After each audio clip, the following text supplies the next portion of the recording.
April 18, 1943, Bougainville Island, South Pacific.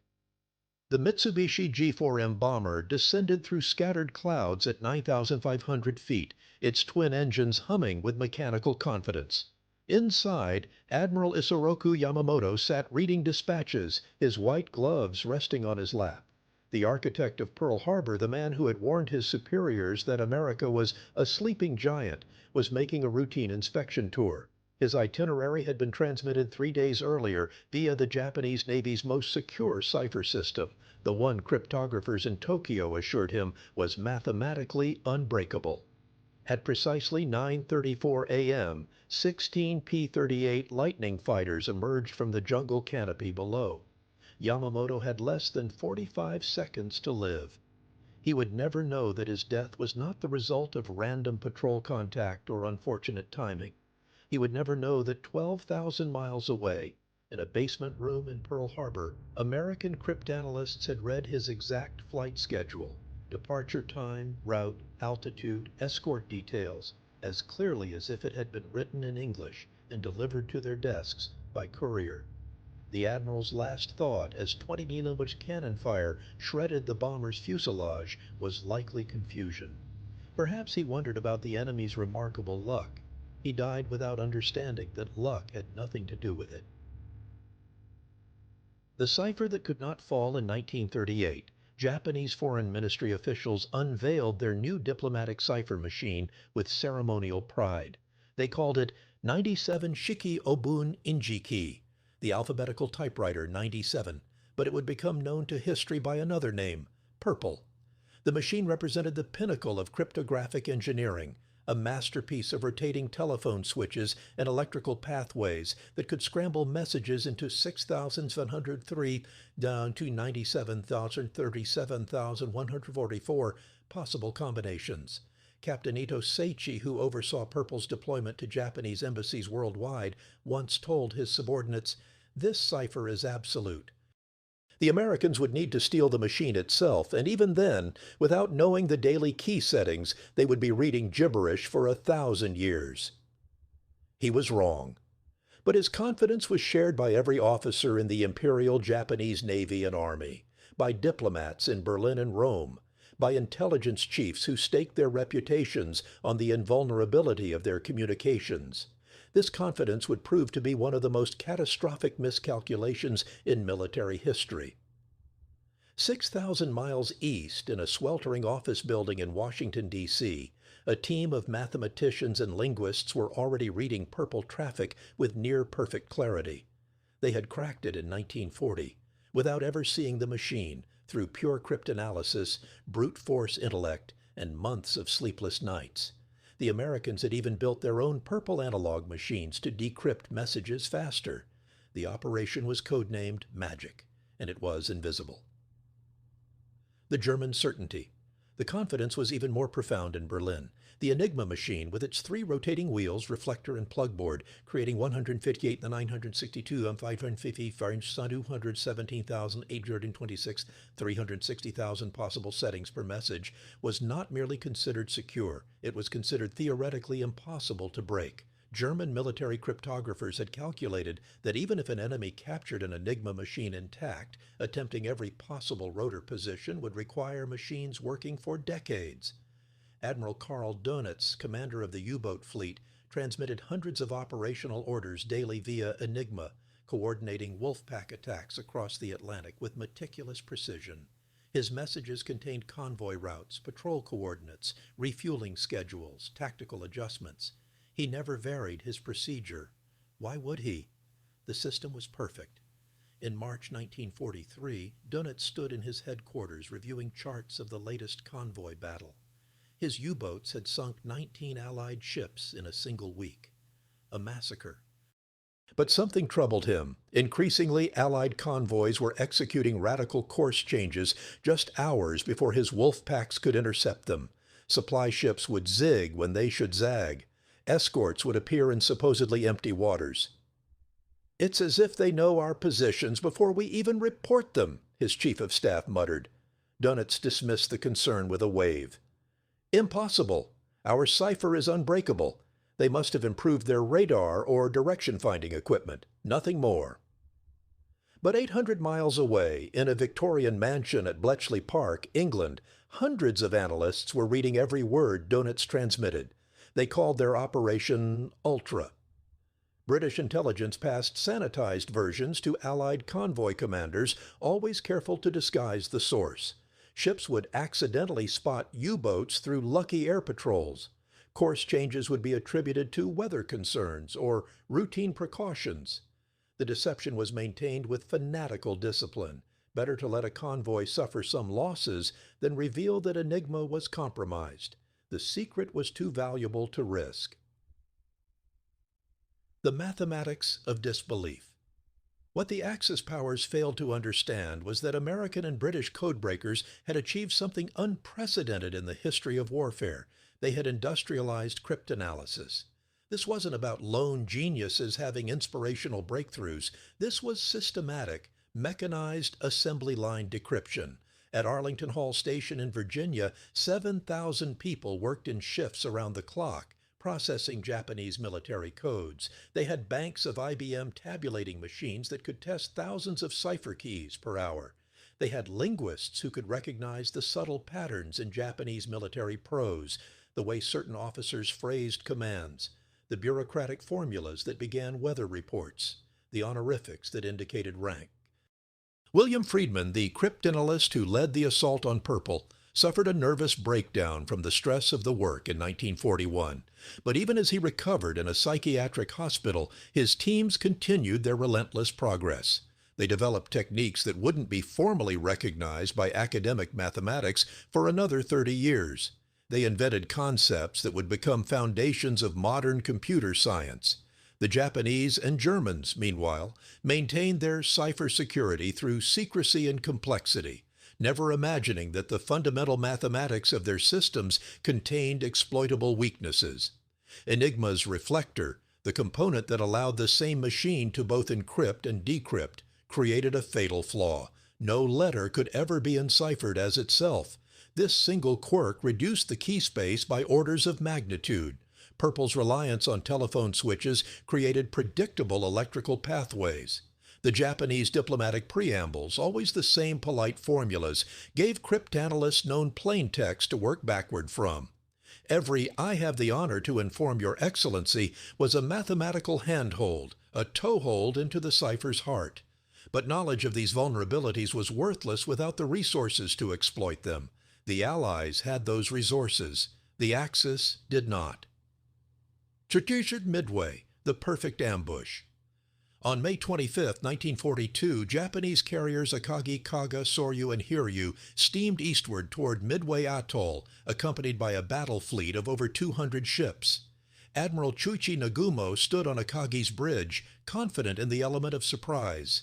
The Americans, his intelligence assured him, believed the next Japanese thrust would come against the Aleutian Islands to the north. His attack on Midway would catch them completely unprepared. What Nagumo didn't know was that Admiral Chester Nimitz, commander of the U.S. Pacific Fleet, had been reading Japanese operational orders for weeks. Nimitz knew the attack date, June 4th. He knew the approach route.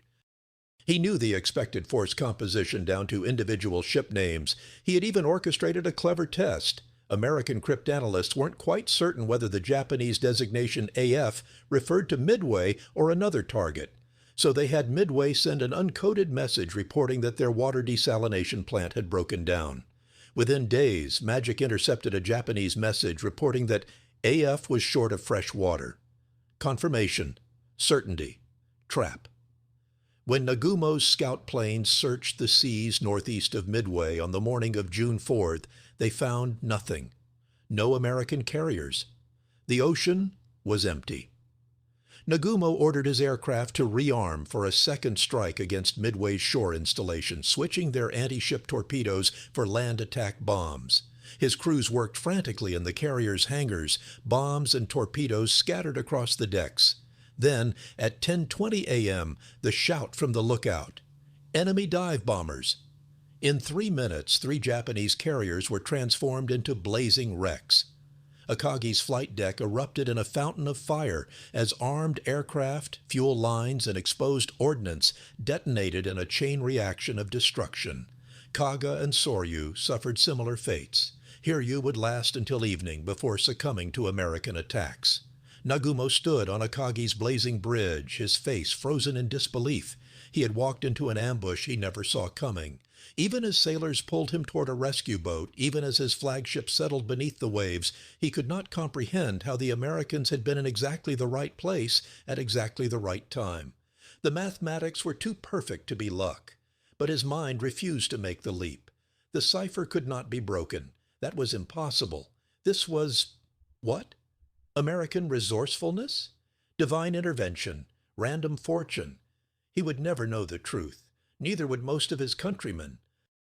Lanchisur, the silence of secrets.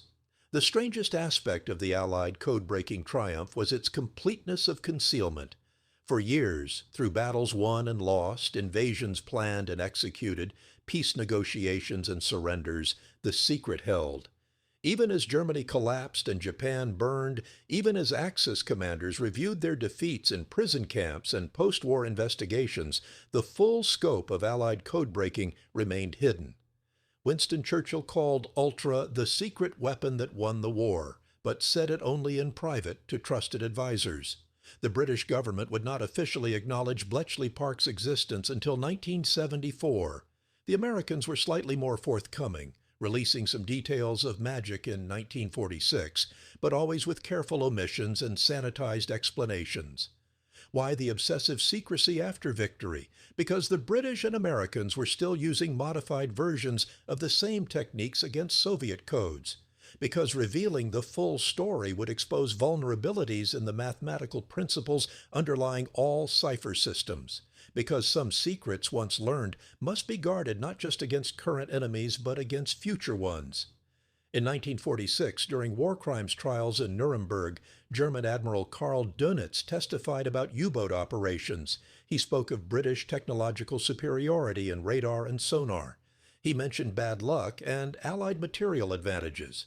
When prosecutors asked pointed questions about convoy routing, he deflected. Intelligence had been adequate, he claimed, but Allied resources were simply overwhelming. No one told him. The prosecutors knew, but they let him maintain his ignorance. Better to let the defeated believe in their own explanations than to educate them in advanced cryptanalysis. Das Turn, the moment of revelation. For most Axis commanders, the shock came not as a single revelation, but as a slow, creeping realization in the post-war years, pieced together from captured documents, released histories, and careful reading between official lines. Captain Mitsuo Fuchida, who led the air attack on Pearl Harbor and survived the war, spent years reconstructing Japanese operational failures. In his 1955 memoir, he wrote carefully around a truth he had begun to suspect. It now seems possible that American intelligence capabilities were far more sophisticated than we imagined during the conflict. Certain American tactical decisions that we attributed to boldness or fortune may have been based on more reliable information than we knew. The passive voice, the tentative phrasing, the refusal to state directly what he clearly suspected. Even a decade after the war, the realization was too devastating to confront fully. For German officers, the truth emerged through different channels. In 1967, when the book Ultra Goes to War by Ronald Lewin revealed extensive details of Enigma decryption, former Wehrmacht officers experienced a collective psychological earthquake. General Walter Warlimont, who had served in Hitler's operational headquarters, reportedly threw his copy across the room after reading the first chapter. Everything, he told an interviewer years later, they read everything. Every directive, every situation report, every supply request. We were commanding armies while the enemy read our orders before our own field commanders did. I cannot find words.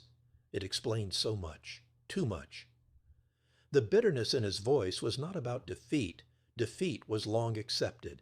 It was about the nature of that defeat, about having fought with skill and courage while fundamentally blind, about the gnawing question, if we had known, could we have changed anything? Yautjerpers, the human cost of invisible advantage. But the story was not only about admirals and generals learning uncomfortable truths in comfortable post-war offices. The real shock of code breaking reverberates most powerfully in individual moments, in personal tragedies that need not have happened. Lieutenant Hans-Joachim Schnee commanded U-boat U-201 in the North Atlantic in 1943. On February 17th, following orders transmitted by Enigma cipher, he positioned his submarine to intercept convoy SC-118. What Schnee didn't know was that Allied intelligence had read his exact coordinates 3 hours before he transmitted them back to headquarters. What he didn't know was that the convoy he stalked had already altered course. What he didn't know was that 4 Allied destroyers were converging on his position with malicious precision. U-201 was destroyed with all hands at 3:42 a.m. 46 men died in the frigid darkness, compressed by depth charges, drowned in flooded compartments, their last moments consumed by confusion. They followed their orders perfectly. Their cipher betrayed them invisibly. Schnee's mother received the standard notification: lost at sea, presumed killed in action, died serving the fatherland. She would never learn that her son's death was not the unfortunate outcome of combat chance, but the predetermined result of mathematical superiority. In some ways, this ignorance was mercy. Consider also Commander Takejiro Onishi, who planned Japanese air operations in the Pacific. In August 1944, he transmitted detailed attack plans for the Battle of Leyte Gulf via the Imperial Navy's most secure code. American Admiral William Halsey read those plans verbatim 12 hours later. Halsey positioned his forces accordingly. When Onishi's aircraft struck, they flew into perfectly prepared defenses. The slaughter was mechanized, efficient, predetermined. Onishi survived the war. In August 1945, after Japan's surrender, he committed seppuku, ritual suicide, in his office. His final statement spoke of shame for Japan's defeat, of responsibility for failed operations, of the unbearable weight of lost battles. What he didn't mention, because he didn't know, was that many of those battles were lost before they began, in the invisible war of intercepted transmissions and broken codes. Would that knowledge have changed his final decision? Would it have made his death more bearable or less? These questions have no answers, only echoes. The architecture of deception. The Allied achievement was not merely technical, but theatrical. Breaking the codes was only half the victory.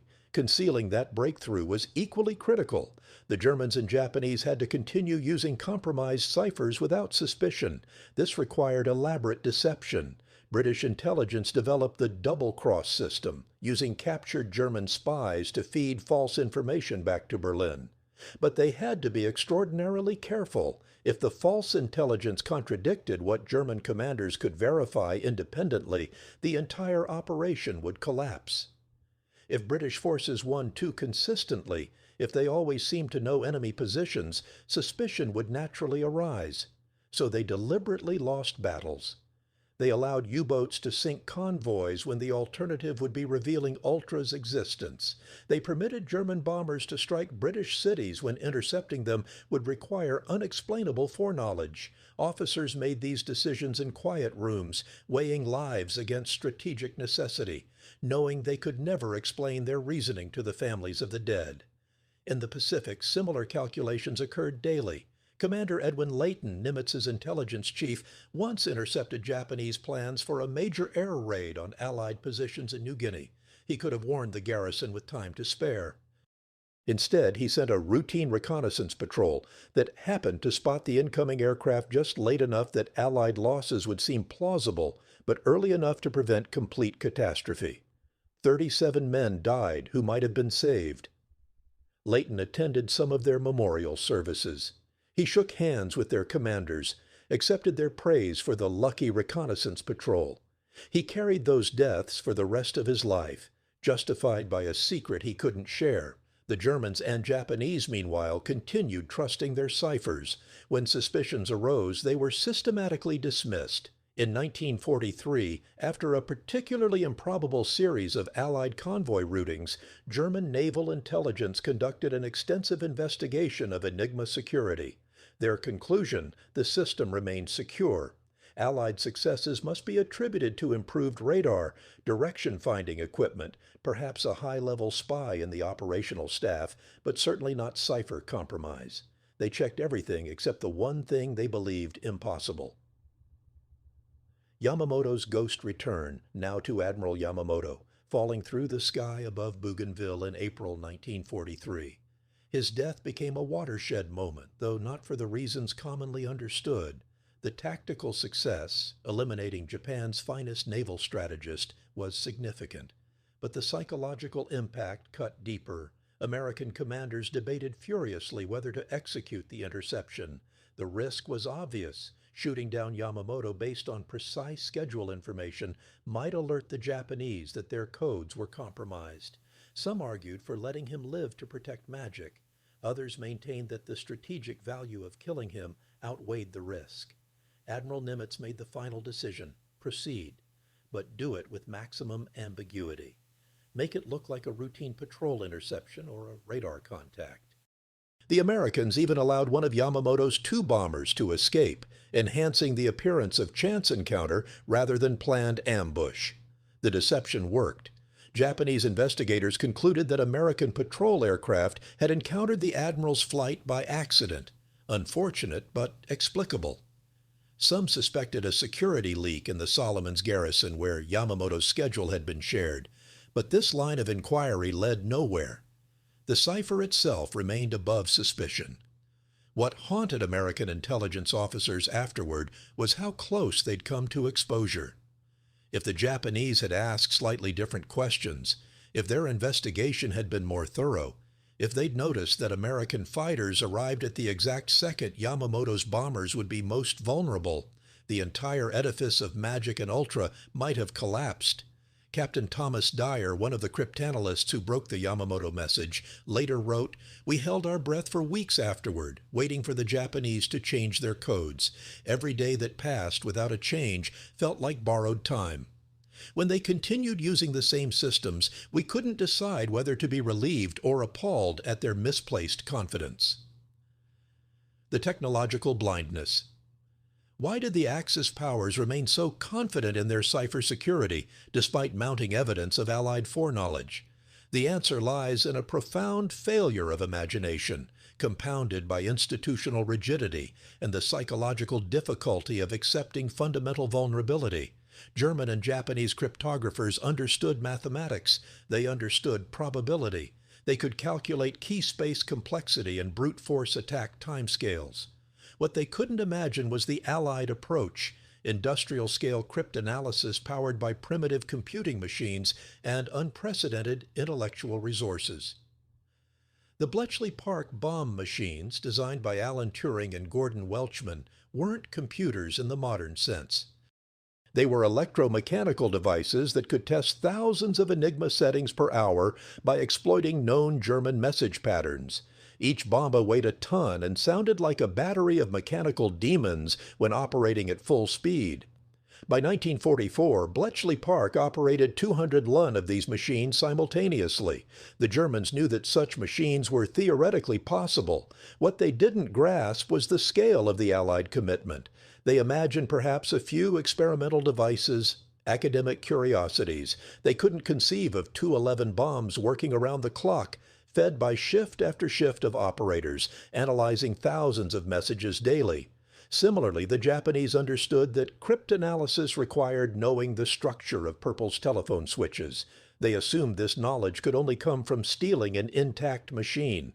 What they failed to imagine was that American mathematicians had reverse-engineered the entire mechanism purely from intercepted messages, then built their own Purple analogs without ever seeing the original. This wasn't a failure of intelligence. It was a failure to understand the opponent's priorities. The Allies were willing to invest enormous resources, millions of dollars, thousands of personnel, bleeding-edge technology, into code-breaking. The Axis powers allocated those same resources to tanks, aircraft, U-boats. Both sides made rational decisions based on their assumptions about warfare, but only one side imagined that breaking the enemy's secure communications might be worth more than 100 submarines. The post-war reckoning. When truth finally emerged in fragments and revelations throughout the 1950s, 60s, and 70s, the psychological impact on surviving Axis commanders was profound and varied. Some refused to believe. Others collapsed into depression. A few achieved something like grudging professional respect for their invisible adversaries. General Alfred Jodl, chief of the Wehrmacht operations staff, hanged at Nuremberg in 1946, never learned that Ultra had compromised his headquarters communications. He died believing in German strategic competence, undermined by material shortages and political meddling. Perhaps this was mercy. But Grand Admiral Karl Dönitz, who survived imprisonment and lived until 1980, eventually learned the full scope of Ultra. In his later years, he gave few interviews, but those who spoke with him noted a haunted quality when discussing the Battle of the Atlantic. "We fought the ocean, the weather, the enemy's industrial capacity," he told one historian in 1975. "But we never knew we were also fighting an enemy who read our thoughts. How does one defend against that?" For Japanese officers, the revelation was complicated by cultural factors. The concept of cipher betrayal carried overtones of personal failure and shame that went beyond mere tactical disadvantage. Captain Yahachi Tanabe, who commanded submarine I-168 during the war, wrote in his memoirs, "To learn that our most secret communications were transparent to the enemy creates a spiritual wound that decades cannot heal. Every order I transmitted, every position I reported, all of it read by American eyes.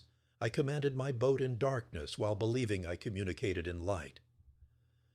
Some former intelligence officers experienced something darker: relief. Lieutenant Colonel Friedrich Wilhelm Braun, who worked in German signals intelligence, later admitted that learning about Allied code breaking answered questions that had tormented him for years. "We knew something was wrong," he said in a 1971 interview. "The patterns of Allied responses were too consistent, too precise. But every investigation confirmed our ciphers were secure. We began to doubt our own sanity. Learning the truth was devastating, but also clarifying. We weren't incompetent. We were simply outmatched in a dimension of warfare we barely understood." Chatterson, The Invisible War's Legacy. The full impact of Allied code breaking on World War II's outcome remains debated by historians. Eisenhower estimated that Ultra shortened the war in Europe by 2 years. British historians credit it with preventing German victory in the Battle of Britain and success in North Africa. In the Pacific, code breaking enabled victories at Coral Sea and Midway that reversed Japanese expansion. But numbers and alternative histories miss the deeper truth. The Axis powers fought the entire war fundamentally blind while believing they could see. This wasn't merely a tactical disadvantage. It was an epistemological crisis they never recognized until too late. Every strategic decision made by German and Japanese high commands was contaminated by false confidence in secure communications. They deployed forces assuming surprise was possible when it wasn't. They concentrated resources where Allied intelligence knew to strike. They transmitted orders believing in secrecy, while enemy commanders read those same orders within hours. The psychological toll of this revelation on post-war commanders reflects a larger truth about modern warfare. Technology creates asymmetries that render traditional military virtues, courage, skill, strategic acumen, partially obsolete. The bravest U-boat crew died just as easily when Allied destroyers read their position from decrypted transmissions. The most brilliant Japanese admiral flew into an ambush he couldn't have predicted because the fundamental assumptions underlying his security were false. This was warfare's future: invisible advantages, technological trump cards, battles won before they were fought. The atomic bomb demonstrated this principle through destructive power. Allied code breaking demonstrated it through information dominance. Both rendered traditional military competition into something colder, more mechanized, more fundamentally unequal. The weight of knowing Commander Joseph Rochefort, who led the code-breaking team that enabled the Midway victory, received the Distinguished Service Medal in 1942. But the citation was deliberately vague, mentioning exceptional service without specifying what that service entailed. Rochefort couldn't tell his family what he'd accomplished. He couldn't share the burden of knowing that his work had sent thousands of Japanese sailors to their deaths. In 1976, after most details of Magic and Ultra had been declassified, Rochefort gave one of his few interviews. The reporter asked if he felt pride in his achievement. Rochefort paused for a long moment before answering. "I solved puzzles. I broke codes. Young men died as a result. Enemy young men, but still. I don't regret the necessity of what we did. But pride, I'm not sure that's the right word." This ambivalence haunted many Allied code breakers. They had achieved something extraordinary, had helped win the war, had saved countless Allied lives by shortening the conflict. But they'd also wielded invisible power over human fate in ways that troubled them in quieter moments. William Friedman, the cryptanalyst who broke purple, suffered recurring depression throughout his life. His biographers debate how much stemmed from the pressures of wartime work versus the moral weight of his achievement. Friedman himself never discussed it publicly, but his private papers, released after his death, contain fragments. To read another's secrets is to hold their life in your hands. To use those secrets in warfare is necessary. But it changes you. You see patterns where others see randomness. You understand that privacy is an illusion. You carry knowledge of vulnerability. Yours, theirs, everyone's. The final shock. Perhaps the greatest shock for Axis commanders wasn't learning that their codes had been broken. It was learning how long they'd been broken, and how completely. When German officers learned that Enigma had been compromised since 1940, the implication was staggering. Every major operation, every strategic decision, every tactical adjustment for 5 years had been transparent to the enemy. The entire North African campaign, the invasion of Soviet Union's progress, the Battle of the Atlantic, the defense of occupied Europe, all conducted under enemy observation. For Japanese commanders, the timeline was equally brutal. Purple had fallen in 1940. The Japanese diplomatic code JN-25 was compromised by 1942. This meant the attack on Pearl Harbor was known, though not prevented due to bureaucratic delays and disbelief. It meant that Japan's entire Pacific War strategy unfolded under American scrutiny from nearly the beginning. Admiral Matome Ugaki, who survived the war and later published his extensive wartime diary, added a postscript in 1952 after learning about American code breaking. He wrote, "I have reread my diary knowing now what I did not know then, that the enemy read our communications with near-perfect clarity. Every plan I described, every expectation I recorded, every confidence I expressed about surprise or security. All of it hollow. I was writing this diary for American intelligence and didn't know it. How does one process such a revelation? How does one integrate this new understanding with memories of decisions made in what we believed was strategic darkness, but was actually illuminated for our enemies? I have no answer. I can only record the question." Epilogue: The Unlearned Lesson. On August 15, 1945, Emperor Hirohito announced Japan's surrender in a radio broadcast. In the weeks that followed, as occupation forces arrived and dismantled military infrastructure, Japanese cryptographic units began destroying their equipment according to protocol. A young signals officer named Teraoka watched as technicians smashed purple machines with sledgehammers, ensuring no component remained intact. He had spent the war transmitting messages through these devices, trusting in their absolute security. Now, in defeat, that security seemed less relevant, but still symbolically important. Japan was destroyed, but at least the cipher had remained unbroken, or so he believed.